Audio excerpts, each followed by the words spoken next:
Well, hi again. This is Father Pat. I'm here with Carol Dawn. We have another opportunity to talk with you and share some information. When Carol and I first started doing these talks, it seems like a couple of weeks ago now, I had a tape measure to make sure that we stayed 6 feet apart. I don't have to bring that anymore because in a short period of time, if life doesn't go back to more normal, my hair is going to be big enough to keep people 6 feet away from me. So we're just making do as we can, but we're going to talk a little bit about time, or I'm going to talk a little bit about time today. Under the circumstances that we're in, we probably all have a lot more time than we had before, but the church has a particular relationship with time that I want to talk a little bit about. We've all made it through the season of Lent, which you know is 40 days.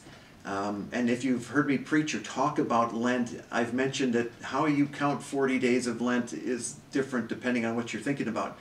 But we made it through Lent. We celebrated the Triduum, which runs from Holy Thursday night to Easter Sunday night. It's 3 days, but the church really looks at it as one celebration that's extended over 3 days because we just need that long to celebrate it. So you got 40 days of Lent, 3 days of the Triduum. We are now in the 50 days of the Easter season.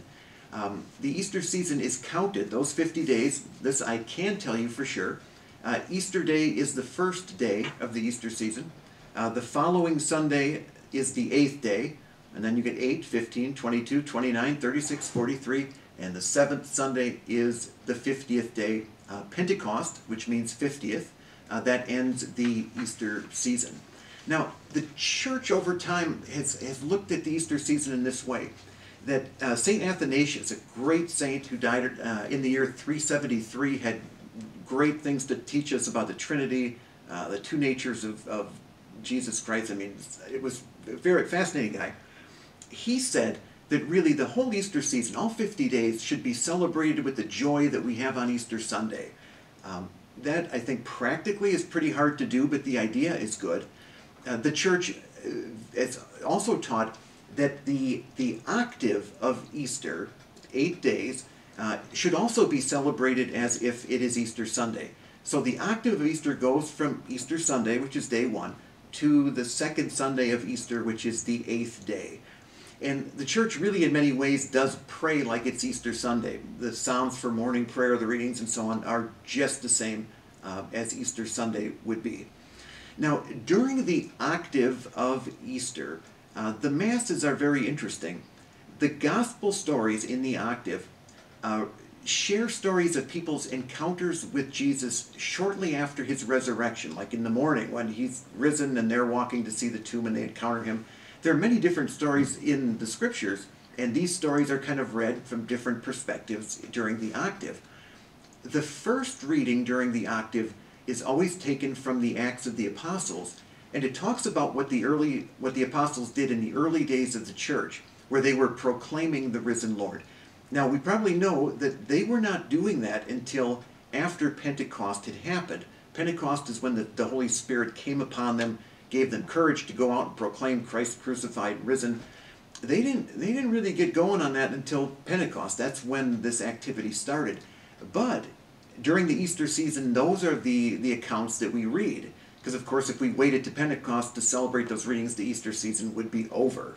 So, very powerful, great readings during the Easter season. Just love them. The Acts of the Apostles is always good stuff, and the Gospels are very powerful as well. Now, Pentecost, that 50th day of the Easter season, is important because it's considered the birthday of the church. And I just give you this one suggestion. It's not original to me. I have no idea who taught this to me. But it's the idea that when we celebrate Pentecost, we're not celebrating so much that the church has a mission. We are celebrating the fact that the mission has a church. Sounds like it's kind of verbal games, but it really it gets the order correct, in that there really is no such thing as the church until you've got a body of people who are going to go out and proclaim Christ crucified and risen. And it was only after Pentecost that happened. That's when the apostles had the courage to do it.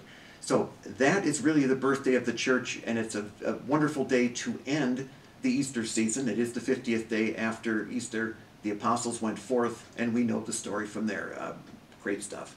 Now, as I mentioned before, the octave of Easter goes from Easter Sunday to the second Sunday of Easter, which is also now called Divine Mercy Sunday. And it is about Divine Mercy that Carol will now talk to us.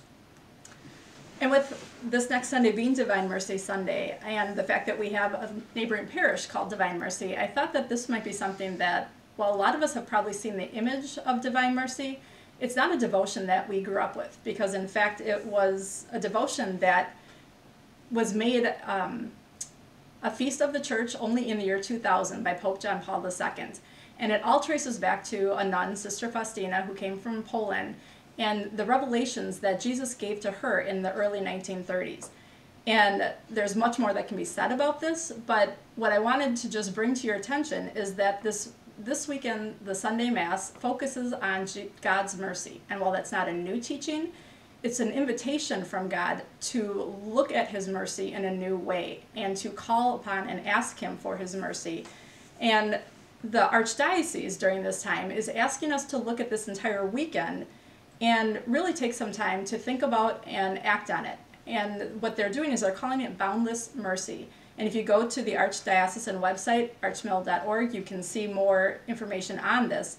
But what they are asking us is to actually do acts of mercy this weekend. Consider words of mercy. Is there someone we need to reach out to, either with forgiveness or just encouragement, especially during this time frame? And then on Sunday, there are prayers of mercy that are going to be offered. And if you aren't unfamiliar with the Divine Mercy Chaplet, that is something that you may want to tune into on YouTube Live at 3 o'clock on Sunday afternoon. And again, we'll put the links to all of this up on our website so that you can look at it more. And I also wanted to kind of remind you again about that website, formed.org, that we all now have subscription to. And they have a wonderful video on there about Divine Mercy. And it's an hour long, but I can just tell you that in the first 10 minutes, it covers in a really good summary what it is that Divine Mercy is all about. So I invite you to take a look at that. As Father Pat said, this whole season is to be celebrated as if it's Easter Sunday. And for families at home, there are some really great and fun resources that you can do. In the way that we have nativity sets, there are resurrection sets that you can create with your children. We can find ways to reach out to others, and one in particular is that I know many of you are connected with the Elizabeth residents here in Oak Creek. We've had kids go to play bingo with the residents. Students from our school go there and visit with the residents.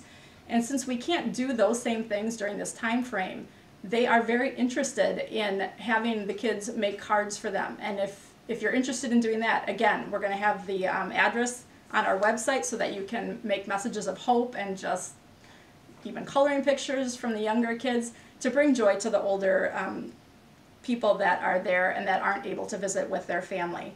Another thing that I want to remind you of is that during these days, we still have the church open for private prayer. Tuesday, Wednesdays, and Thursdays from 10 o'clock till 2 o'clock in the afternoon. The church is open, and as long as you can maintain the social distancing, we would love to have you come and spend some time in private prayer in the church.